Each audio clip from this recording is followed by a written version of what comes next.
Welcome to Successful Parenting, where we, Jackie Rue and Robin Choquette, share practical skills for families to build resilience and healthy connections.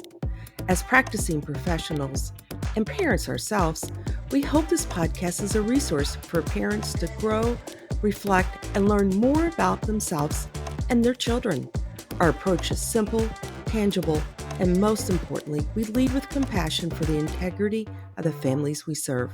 This podcast should not be taken as medical advice and is intended for informational purposes only. We love our work and we can't wait to watch families gain confidence and open themselves up to new ways of successful parenting. Hey, Jackie. Hey, Robin. How's it going? It is good on my end. Loving life and everything that's happening right now. Love this weather and the fall time. I am happy you are loving life. I am not I am not loving life because I've been doing a food cleanse, which is going to be interesting as we talk about this topic that I'm super looking forward to today. But I have actually been doing a food cleanse for the last 4 days and doing trying to kind of modify and eat healthy and changing some of my habits. So I was a little cranky yesterday. It's been interesting trying to kind of work on eating some whole foods and natural foods because I think I was definitely, my body was reacting to some of the foods I was eating before and I've had to make some changes. So Yeah. it's been interesting, and I do have some allergies, and so it's been interesting as we look forward to this conversation this morning. We are having our guest host today is Tamara Hubbard, and I don't know if you know this, Robin, but I met Tamara over 20 years ago, I think.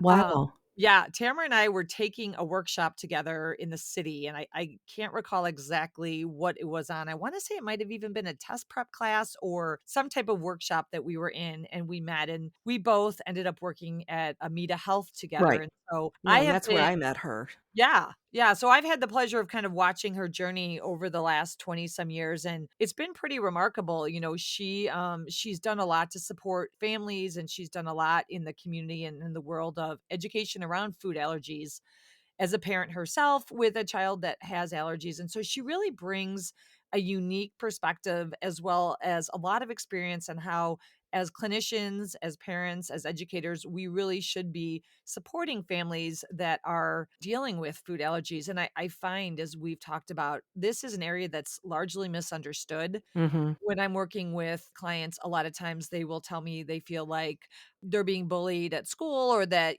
people make comments. Right. And it's not always understood. I've run into practitioners that have said, I don't know that I believe in food allergies. They weren't around when I was a child. And so I think this is an important topic to really bring to the forefront because those that are impacted by it, it really is something that's huge for them. Right. And I love all the work that Tamara's been doing because when you start to look for that, years ago, that information wasn't out there the way it is now. And I know she's been instrumental in helping a lot of this really get going. So I think it's exciting. I guess I would say I'm a dum-dum.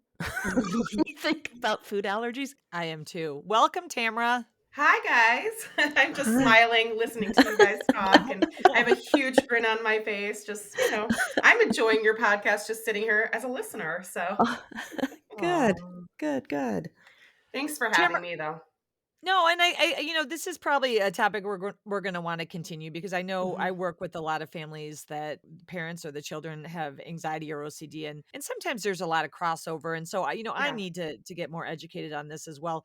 Just tell us a little bit, what has sparked your interest in this world? What brought you to this world of food allergies? Yeah, well, when I worked with you guys at the hospital, I was in substance abuse. So obviously, this Right. is not where I started my career, and it was never on my radar at all. And then fast forward to about a decade ago, my youngest child was diagnosed with a severe peanut allergy. And I shouldn't even say the word severe. I know it's severe because I've seen him anaphylax. That's a misnomer. Food allergies, that's probably fact number one here, is food allergies are food allergies, and whether you have a severe or a more minor reaction is based on a lot of variables. But nonetheless, I've seen my child anaphylax, and so I first was the parent of a child with a food allergy. Then we went through trials, food allergy trials. And so I've kind of gone through all of the experiences that many in the community have gone through. I've been the mom on the floor crying the night before kindergarten, hyperventilating, going, oh my gosh, are they going to take good care of my child? And then I started to look and say, who is supporting the mental health of those who are managing food allergies, particularly families, because my training, my graduate training is in marriage and family therapy. So I'm a family systems thinker, Oh, and that's that's, usually where I yeah. come from. And so it really fits well with this, right? Right, right, Um, and so from there, I just started, I'm going to be the one to jump in. And it's not as if it wasn't out there, it just wasn't out there cohesively in one space. And there right. were some people doing some research, some psychologists doing research on psychosocial impacts of food allergies and allergic diseases. But in any case, I kind of jumped right in and developed the Food Allergy Counselor website and the directory, which is a directory of allergy informed therapists. So those that are in our fields but understand food allergies. Okay, Yeah, stop real quick. The food yeah, allergy counselor? the Food Allergy Counselor. So Okay, it's now actually a company, but it's foodallergycounselor.com. okay. And that is basically a hub of a lot of different resources. I've got my own podcast called Exploring Food Allergy Families.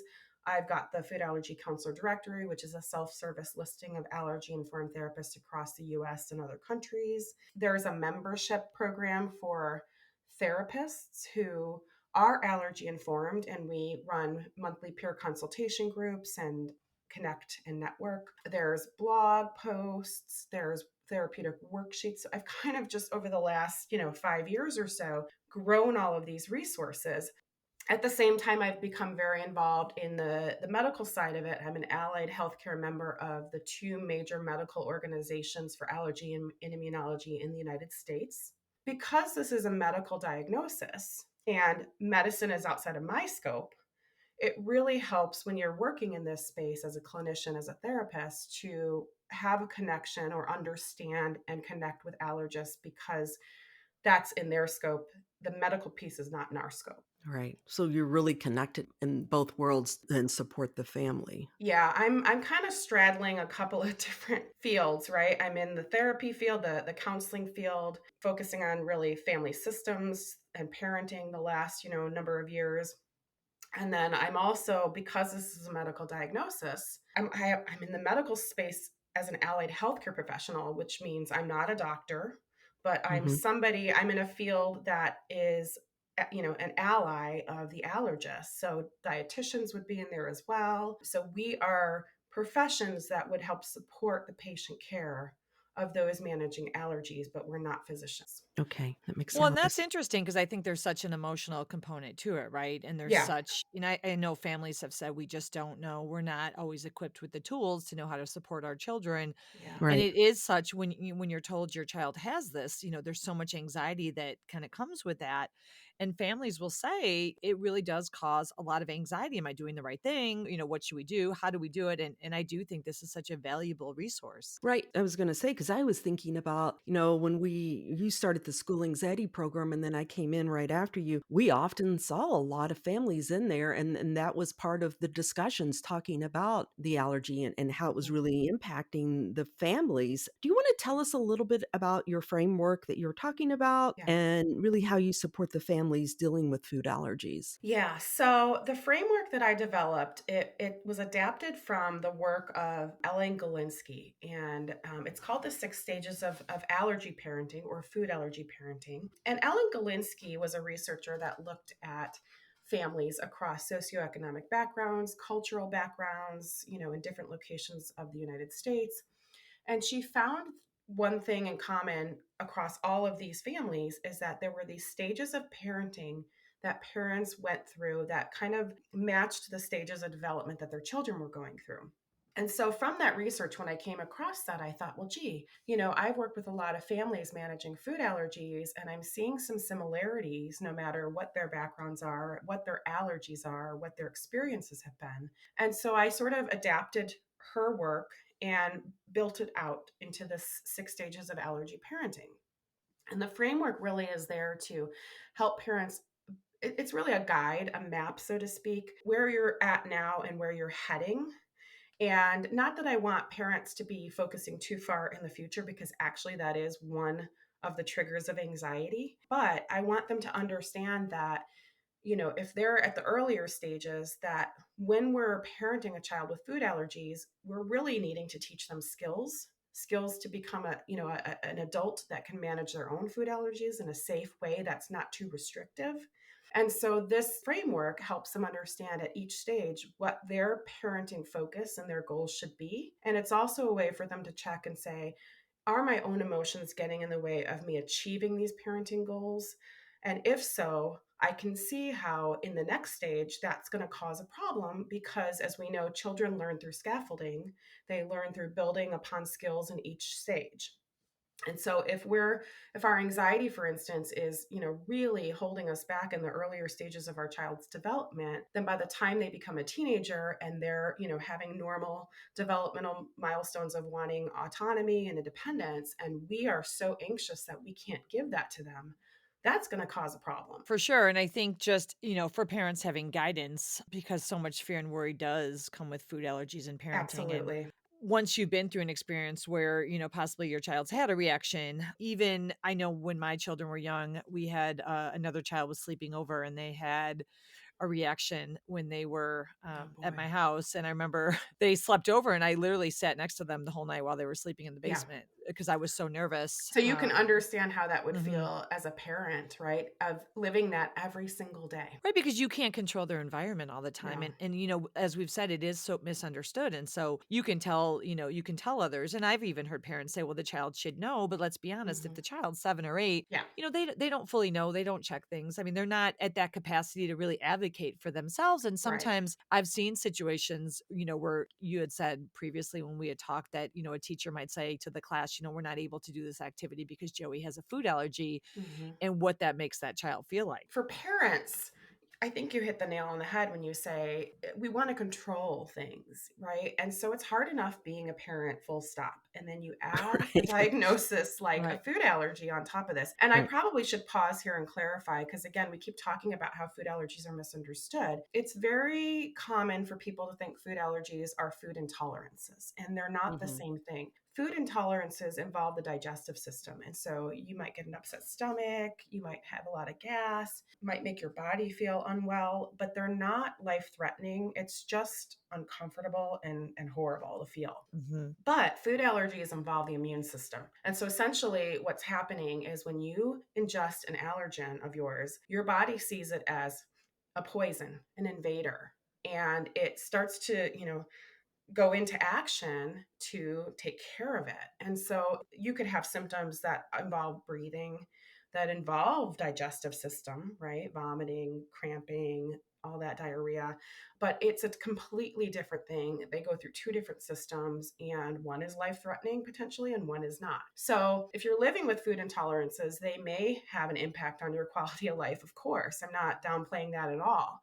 But you can imagine when you add that potentially life threatening piece to it, your quality of life impacts are going to be much bigger, at least perceived much bigger, and very likely may actually be much more impacted. That's interesting. Did Yeah. you find that some of this relates to when you're parenting? Yeah. I mean, I'm very honest with my patients, and I say, look, I do this work myself, right? The stuff Right. that we're talking about. Right. And my private practice isn't just food allergy moms. Right. I also work with just moms dealing with normal Yeah. stressful, other normal stressful stuff in life. I'm honest with them, and I say, look, Yeah. I have to practice this. My child with an allergy is Yeah. 13 right now. Yeah. We're entering into these, teen years. That's what's unique. And a lot of us that enter into this niche. So it's not a formalized niche necessarily yet, but it's Mhm. it's on its Okay. way, the food allergy counseling niche. And that is one of my goals in this space, is to sort of drive that forward or help support that. But a lot of us who come into this space, not all of us, but a lot of us are touched by this personally somehow. We're a parent of, or a family member of, or a loved one of. People will say, I know you mentioned, Jackie, like, oh, this wasn't around before. And I hear this all Mhm. the time. Families with food allergies hear that all the time. The stats are, in America, 1 in 10 adults have food allergies, and some of those are adult onset. Some of those are not food allergies they had as a child, and 1 in 13 kids. So if you think about a typical Wow. classroom, Oh On my average, goodness. there could be 2 kids in a classroom that manage a food allergy. Wow. Yeah. It's not nothing. Yeah, it's significant. Yeah, for adults, that onset later on, I'm assuming they Yeah. consume something and then they have that reaction Yeah. and, "Oh my gosh, something's happening here," and I Yeah. wasn't thinking that because I was thinking typically it's younger kids, but 1 Yeah, in no. 10, you're saying adults. Yeah. That's so interesting. Dr. Ruchi Gupta's team, she runs the Center of Food Allergy and Asthma Research here in Chicago. They're part of Northwestern University of Medicine and Lurie Children's. I'm an advisory board member for that center in full transparency. Her team has done research on adults with food allergies recently, and they found that adults may overestimate. So they may start avoiding foods because they assume it's a food allergy because of something maybe felt unwell when they ate it. And so they may be unnecessarily avoiding foods instead of going to an allergist for definitive testing.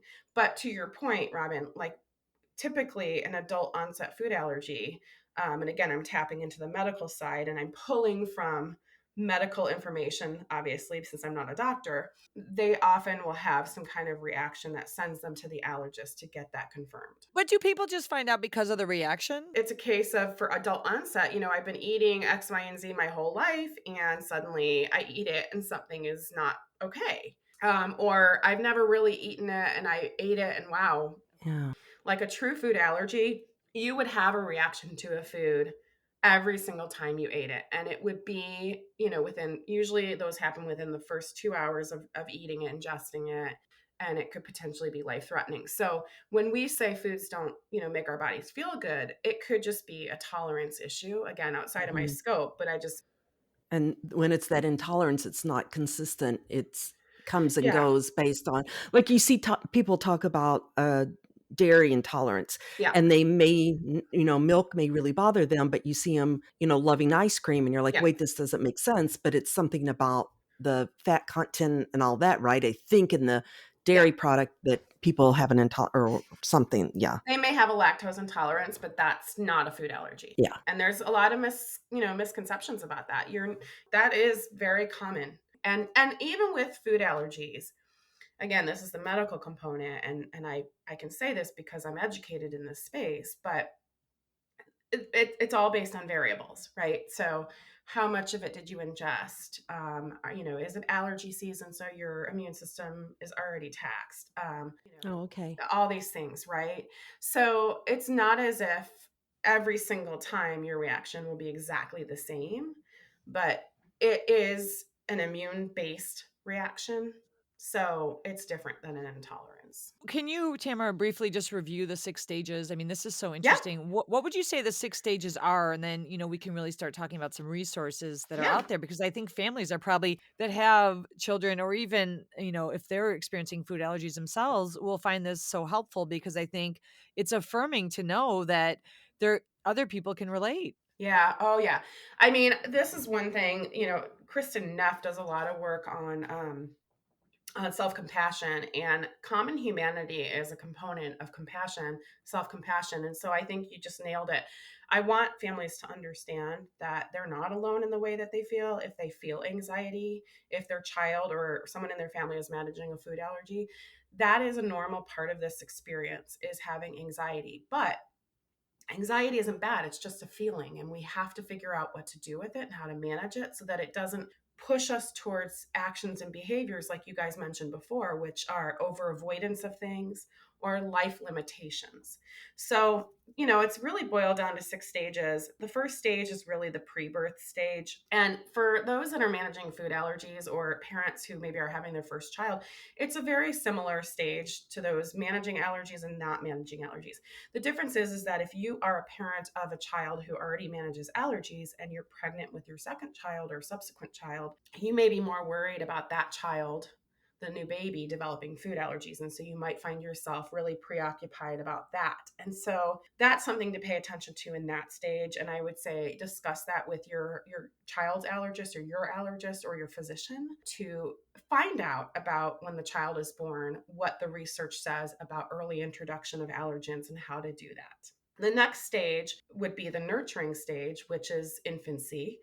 And this is really, again, these kids are little. And so we're the protector. And our goals as allergy parents are really to adapt to these changes that food allergies bring, the impacts on our daily life, right? The way that we shop at the grocery store and the way that we cook and the way that we clean things so that allergens aren't present, or do we have them present in the house? Do we not? Those are decisions that need to be made. Is this, when you say the adaptive, is this more the physical, or is this the adaptive when we're talking about emotional and physical? Physical in that we have to tangibly adapt our Right, lifestyle, right? right, But emotionally, and actually that I'm glad you brought that up, because there really is, and I think that this gets overlooked. If your child receives a food allergy diagnosis, and oftentimes it does happen when they're very young, you need to allow yourself to process the loss of expectations, what your parenting journey was supposed to look like. Honestly, it's going to look different if you have a child with a food allergy. And so there's some degree of needing to get to a place of acceptance. And acceptance doesn't mean we like it.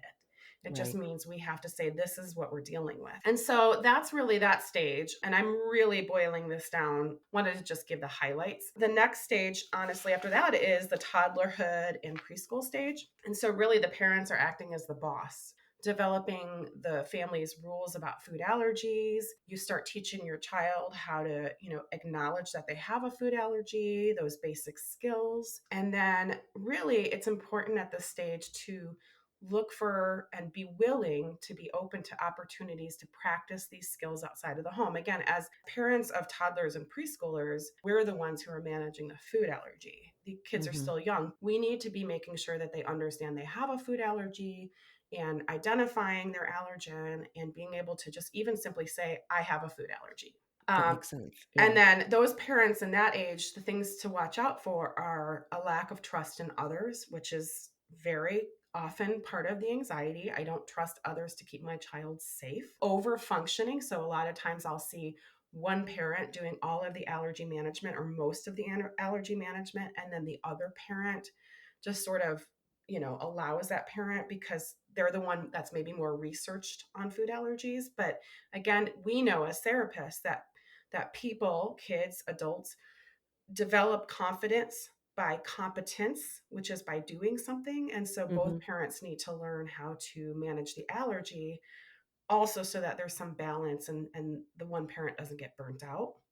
Okay. Look for, anxiety and fear about introducing foods in this stage. And then also be aware if you're thinking too far in the future. Oh my gosh, how is my son going to ever date? How are they ever going to have a job, right? Those things fuel fears or future focused worries. But at the stage of toddlerhood and preschool, let's be aware that we don't need to be thinking about that yet. That's going to fuel our anxiety. The next stage is really middle childhood, and we act as a guide. And the crux of this stage is really, they're out there in school, they're having social experiences. So we need to make sure that we're reviewing their emergency action plan. And the emergency action plan is really from the doctor that says, in the event of an allergic reaction, use these steps. If it's a minor reaction, do this. If it's a major reaction, take these steps. It's always use epinephrine auto-injector first, and then your steps after that. So reviewing that with them, teaching them how to self-advocate for Okay. themselves and their needs with food allergies is That's a huge huge. piece of this, Yep. right? Because Mm-hmm. in the prior one, that's where you're really starting to lay that groundwork, and then Yep. in here, Now the we're middle. building, Yep. right? Right. We want them to be able to say, and that's hard for children who are shy, Mm-hmm. right? And if we're super anxious, we're still wanting to keep them isolated and avoiding experiences. That's going to be hard for us to focus on doing. So that's where all of these things can be helpful to say, hey, hang on a minute. Have I thought about doing that at this age? No, because my own anxiety is making me not want to allow them to go to that birthday party. Okay, how is this helpful or not helpful? And then we start doing that work, right? Mm-hmm. And this may involve, role playing various social situations, discussing them. And I actually think it's helpful as these kids are getting older like this, they're in elementary, middle school age, to develop coping skills as a family. If you recognize that your anxiety is pretty high as a parent who's managing food allergies, and you kind of start to see that in your child too, develop coping skills as a family and start practicing those so that you guys have a way to manage that anxiety. Okay. Well, and what's Then, so mhm, interesting, I love how you just said that because you made me think of something. It's such a great opportunity for parents to work on problem solving. yeah, We always suggest to parents, family members to say to their child, what do you think you could do? How could you handle it? One thing I've noticed about the families I've worked with is, mhm, some of the families where the children really develop anxiety, because of some of these situations are those children that weren't really given the space to start to figure things out or problem yeah, solve. These are opportunities to teach children resilience and yeah. problem solving, and really in those times gain confidence that even though they're dealing with food allergies, they can learn how to advocate and kind of manage some of these skills, Mhm. which as they get to high school is going to benefit them so much overall. They're going to need to, right? Because the next stage is the adolescent stage, and now we need to move into more of a coaching role at this point, right? Where we need to take the food allergy piece out of it. We know in our training that adolescents, one of their main developmental goals is developing independence and autonomy. Right. And now you add the food allergy back in, the life-threatening food allergy back in, and taking my therapist hat off here as a parent, yeah, that's frightening as hell. That is something that really triggers that anxiety. It is important in the earlier stages that we start to teach those skills and build on those skills, not just for our child, but for ourselves as the parent, so that when we get to the adolescent stage, we can kind of meet them where they need to be or where they're at. And so at this adolescent stage, the goals are really to allow them to develop and grow that autonomy. And then shared decision making is huge. We need to talk with them rather than at them or to them. And so it's no different when managing a food allergy. A lot of parents in this stage will get anxious because maybe their child doesn't want to bring their auto injector, their epinephrine auto injector with them everywhere. And out of fear, we may start lecturing and yelling and saying, you can't go anywhere, you can't leave the house, things like that, because we're afraid. And we know that teens take more risks, and that adds more stress and anxiety to this stage of allergy parenting as well. You're looking for power struggles with the child, being aware of that, struggling with your own ability to slowly transition this responsibility to them. They're eventually going to be out on their own, going to their allergist. Do they understand what to do with the allergist and how to write on their medical forms that they have a food allergy and those kinds of things, all those skills to live with this food allergy on their own eventually. You want to check for knowledge gaps. The child had their allergic reaction as a baby, and they've been able to manage it well enough to not have an allergic reaction. And, we get kind of desensitized sometimes. We kind of get into our groove with managing our food allergy, and we need to fill those knowledge gaps because it's been a while. And then the final stage is really where we're the spectator. It's these young adults in adulthood. Now maybe they're in college, they're out working on their own. And so one of the couple of the things that parents in that stage need to be mindful of is, not overstepping our boundaries and inserting ourselves in their management of their own allergy, right? Being there to offer guidance if they ask or if we feel we need to. And then some parents honestly feel that they lose their purpose at this stage because they've been this allergy parent this 18, 20 years, Yeah. and now their young adult is managing it on their own. Yeah. It's such a transition for parents through It all of is. this. It Yeah. is. And it's a transition for all parents. But for Right. those whose kids manage a chronic health condition, we really immerse ourselves in. And so that's why I also like to remind families that food allergies are just one part of who you are. Again, we need to keep reminding people to take it seriously so that we can trust other people taking it seriously. But our kids don't want to be all about their food allergy. So that could be a source of struggle in adolescence too. Right. Well, I love how you Absolutely. said that because all kids are going to deal with different things and Yep. really, like embracing this as an opportunity to really develop healthy connections and healthy skills with the child and within the family. And Yeah. I love that you're about to share some resources for our families because I think the more knowledge we have, the less anxious we become, and the more we can kind of parent out of that place of purpose as opposed to parenting out of that emotional reaction of, oh my gosh, my child might die. Exactly. You really summed it up beautifully because that purposeful parenting and saying, I want to make my parenting choices based on what, my values are and what's most meaningful and important for me rather than have my anxiety push me towards making those choices. And so that's really what the work is. I mean, therapeutically with food allergies, our work is whether it's a family or an individual or parents is helping them find that just right balance between that anxiety and fear and their quality of life. And that may look Mhm. different for every family or individual. It reminds me, we have a previous podcast was called Change the Narrative, and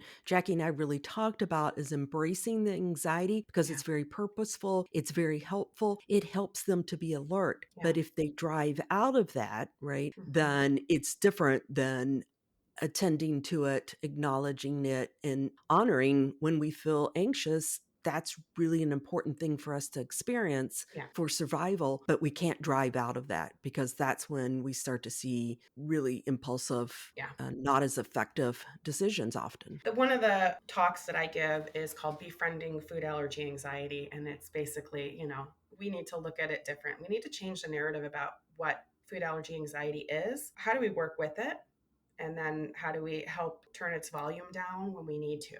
Yeah. Mhm. But still have it present. Yeah. Yeah. So you had mentioned the Food Allergy Counselor Directory before. Any other Yep. resources? Yeah, so there's a lot of great resources, and I think the key thing here is to make sure that they're reputable, right? They're based in reputable organization is putting it out there.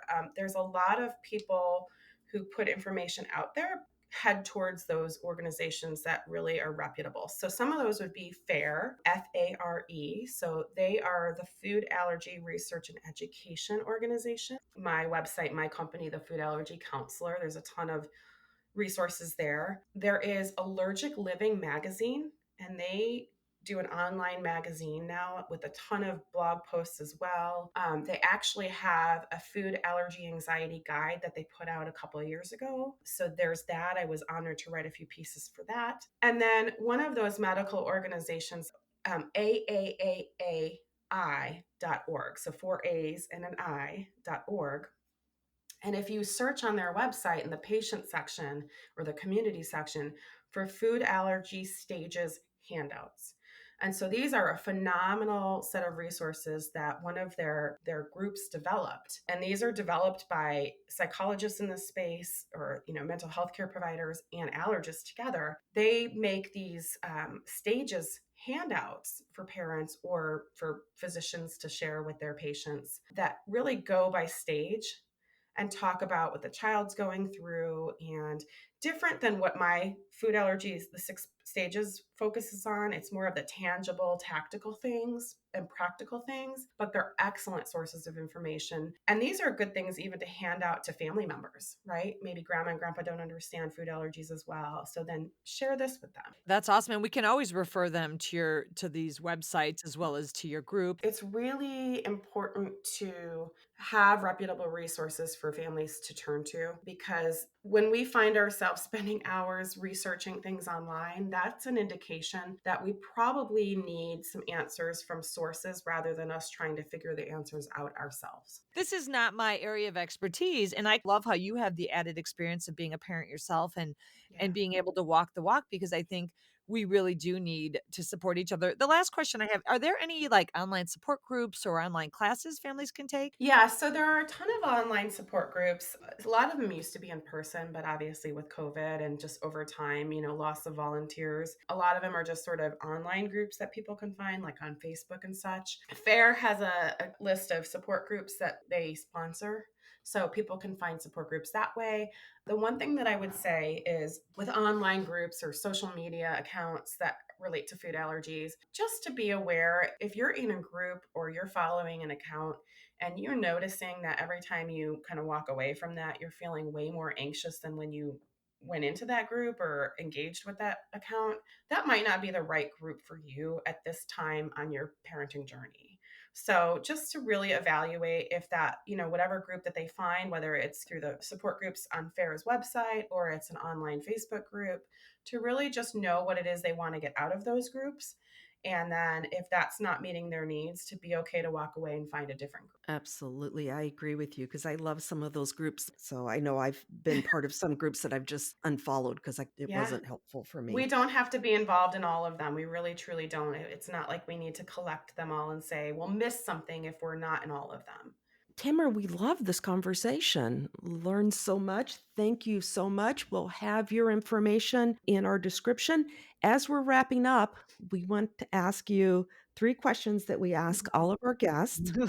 You can answer 1, you can answer 2, or you can answer all 3. It's up to you.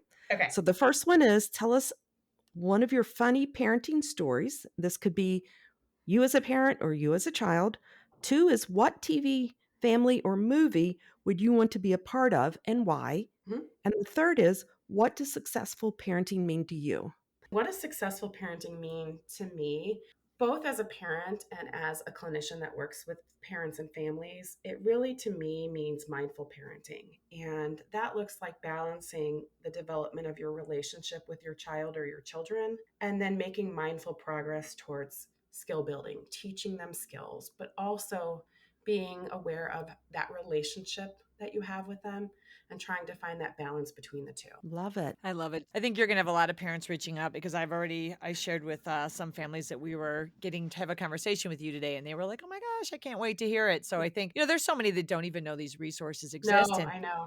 I hope you can get in front of school nurses, I would love doctors to. and pediatricians, because that they're not aware of all these resources necessarily. And so I think this is Yeah. awesome. And really, I would, in a perfect world, I would hope pediatricians and school nurses would be sharing this with families, Yeah. almost like a trigger when they see that a child has this. Absolutely agree. I mean, why not be proactive and share that there are therapists out there that understand what you're going through and know how to work and help you find that just right balance for your family, and that there are resources out there that understand what you're going through, the quality of life impacts, the anxiety you feel when you're managing a food allergy.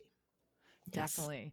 Well, thank you so much. Have an amazing day, both of you, and we will catch you later. Hopefully, we can have you back, Tamara, for part 2. Anytime, always available to chat with you ladies. Love it. Thank Okay. you. Have a good day. Listeners. Bye, Bye. Jackie. Thank you for joining us, and make sure to subscribe and like us to catch our next episode, where we will take you on a journey to find new ways of successful parenting.